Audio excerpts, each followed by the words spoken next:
going on, Vol fans? Happy Thursday to you, and welcome into Tennessee Football Talk. My name is Joey Petersen. Coming up on today's show, we're going to tell you a couple of great things that Josh Heupel had to say today when he was on the Mike Keith show. We're discussing the Vols wide receiver room. He had glowing reviews on Chris Brazzell, Braylon Staley, Mike Matthews. And then, true freshman edge rusher Christian Gass is getting his first look in a Tennessee Volunteers uniform this upcoming Saturday against UAB. And Josh Heupel had a lot to say to get you excited about the true freshman. But we start with the wide receivers, who so far this year have looked phenomenal. And their stats show exactly that. I think we expected a step up from all these guys from 2024 to 2025. But I think you'd be lying to me if you thought that this is what it was going to look like. If you thought that Chris Brazzell was going to have 364 yards. If you thought Braylon Staley was going to have 231. If you thought that against Georgia, Brazzell was going to put up 177 and 3 tugs. Braylon Staley, almost 100 against the Georgia Bulldogs. Okay? I know we talked about them a lot because they've been so impressive. So, of course, Mike Keith asked Josh Heupel about it. And he said exactly what we expected and hoped from them during January break. I think the mindset each of those guys came back with, their attention to detail. Personally, how they grew and changed. And because somebody that we're hyper-focused on the details and trying to drain everything out of everything we do every single day. That's the weight room. That's our meetings. That's our on-field experiences. That's spring ball. I think it all led itself to us believing that they were going to play at a really high level. They've also been a really big part of the young guys really growing up quickly. And we know that these guys heard everything all season long. They heard it from April when Nico left and everybody kind of counted this whole Tennessee football team out. Because guess what? You're losing your 5-star quarterback. Hell, they heard it in December when Nico almost transferred because this team didn't have good enough weapons around him. We know that they heard themselves being written off from the day after the Ohio State game until August 30th against Syracuse. And they've stepped up. They've answered that call. And they've done it in a way that even the most positive Tennessee football fans haven't expected. And I would know because I am one of them. Okay? I'm Mr. Glass Half Full. I'm Mr. Optimism. And even I thought this wide receiver room was going to struggle. And now, through 3 weeks of the season, it looks as good of a room as it has looked since probably 2022, maybe even before that. And Josh Heupel's excited. I'm excited as well. I would also be really excited if you guys subscribe to the channel because guess what? It's free to do so. Does not cost you a dime. We're trying to get to 1,000 subs in September. We're 91 subscribers away from being there. If you guys love the Tennessee Volunteers, we love them here, right here at Tennessee Football Talk. You get a daily video. Does not cost you a dime. Again, it's free. Hit that big red subscribe button and join us for daily coverage. I can't say enough good things about any of these guys, about Chris, about Braylon, about Mike, although I would still like to see Mike take maybe another step up. But still, regardless, what he's shown me so far, I think I can still be excited about that. And it's funny because it's so top-heavy, this unit is. If you look at the snap rates against Georgia, Chris Brazzell played every single snap. Staley played all but 5. Matthews played all but 12.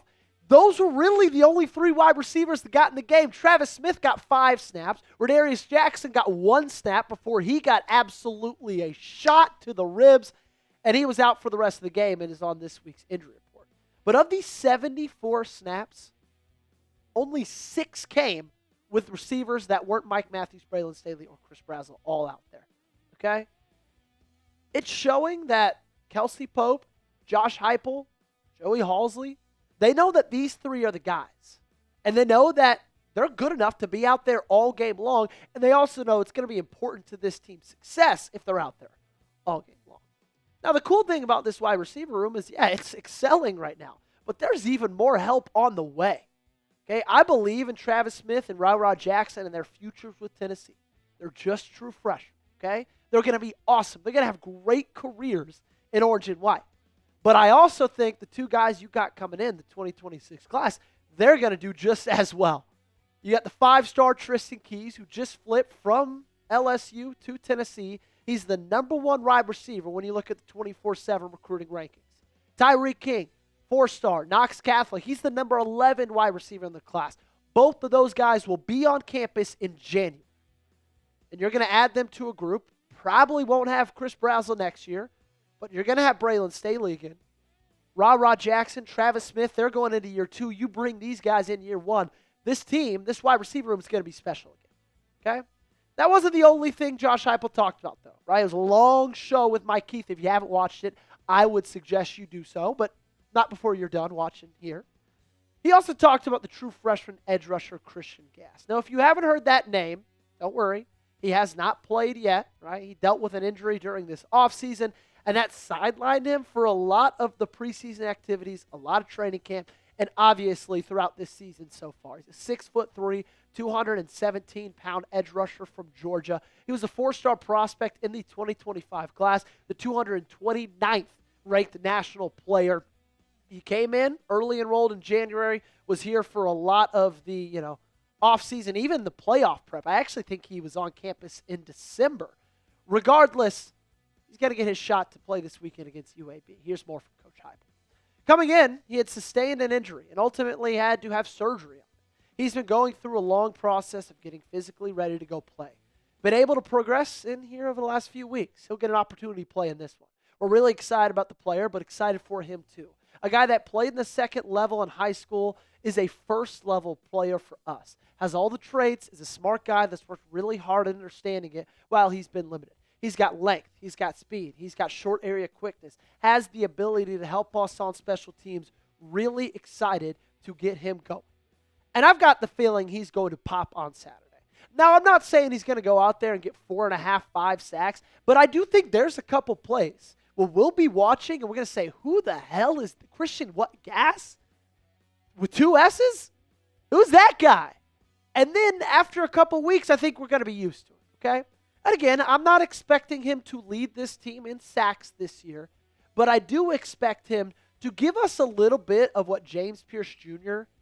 and Joshua Josephs did early into their time in Tennessee, where you're just watching a game and you go, wow, that kid, once he's going to be in Knoxville for a little bit longer, once he's got a couple of seasons under his belt, he's going to be something very, very special. And I'm glad he's going to be back as well because the edge group is good. Do not get me wrong.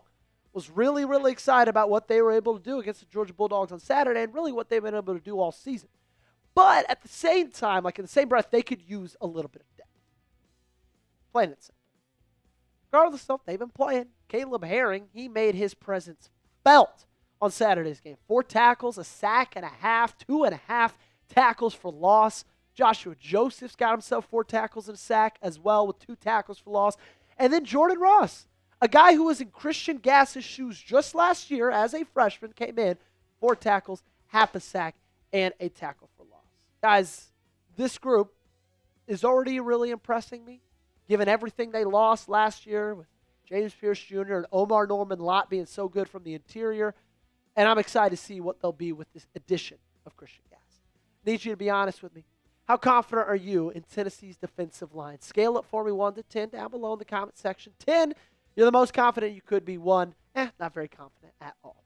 One thing I'm confident in is you're going to love this deal from our friends over at chatsports.com/UT-sweatshirt. That's the link you got to go to. Put it in the comments and description of today's video. It'll take you to this site. You can get this sweatshirt for just $27. Okay? I know it's early to do the Christmas shopping. I get it. I'm a guy. I usually don't do Christmas shopping till like December 10th. But if you want to do it right now, I would advise you do so because you're not going to be able to get the sweatshirt for $27 when December rolls around. It's going to be cold. People are going to be shopping. That price isn't going to be there. So if you head there right now, get it for yourself, get it for an aunt, uncle, cousin, brother, grandpa, dad, mom. I don't care. Just get it. Okay? $27, chatsports.com/UT-sweatshirt. We're going to round this thing out with 4 quick keys to victory against UAB. Number 1, you can't let the Georgia loss hang over into this week. I think we've seen this before, not just from Tennessee, but we see it all across football, whether it's in college or whether it's in the National Football League. A team loses a heartbreaker against a really good team the week before, and then they come out and they lose to a team they shouldn't lose to. Okay? So you have to take all that energy that you got from the Georgia game, you got to channel it, and you got to play good football against UAB. Look, you're better. You have the better roster. You have the better coaching staff. You're at home. Everything is pointing to you winning this football game. You just can't have any hangover effects from that Georgia loss. Number 2, you got to take advantage of what their defense gives you. Look, I'm not going to sugarcoat it. UAB's defense is horrific. They are horrible, okay? They're like in the 120s in the FBS rankings in pretty much every single statistic. So you're going to have your opportunities, okay? Just take what they give you. You're going to have guys wide open all across the field. You're going to have running lanes wide open all game long. Just don't be afraid to sustain a long drive and put points up on the board at the end of the day. Number 3, create some turnovers. This is what I really want to see, okay? I think this is the next step in this group. Obviously, they were able to create a massive turnover at the end of that Georgia game. Unfortunately, it only turned into 3 points. One of my big gripes in that loss. Regardless, you're able to do that. You're going to be able to do that in tenfold against UAB. And this is kind of what I want to see. I think this is that next step. Really good teams force turnovers consistently, and they do it against bad teams in bunches. So, can you turn the UAB Blazers over? And last up, don't make stupid mistakes. You can't make stupid mistakes, okay? When you are playing a team that you are better than, the way they win that ball game against you is if you let them, if you give it to them.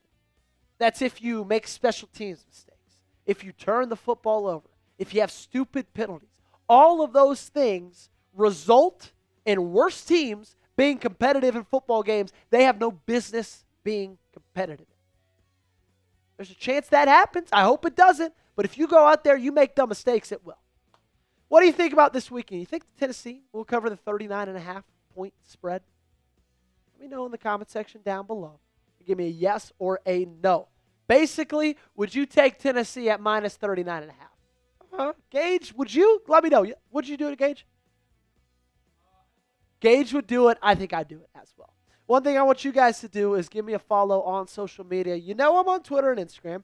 Recently, I've been getting my TikTok restarted. Okay, I used to do a college football show in my basement, senior year of college. Lived right off of Kingston Pike, just in case you guys are wondering. And I was active on TikTok then, and then I kind of took a break over the last 3 or 4 years. Well, it's back. You can find me at Joey_Vols. And subscribe. One word. Subscribe. What if I told you you could have a place that gives you 365-day videos a year on the Tennessee Vols? And all you got to do is do something free.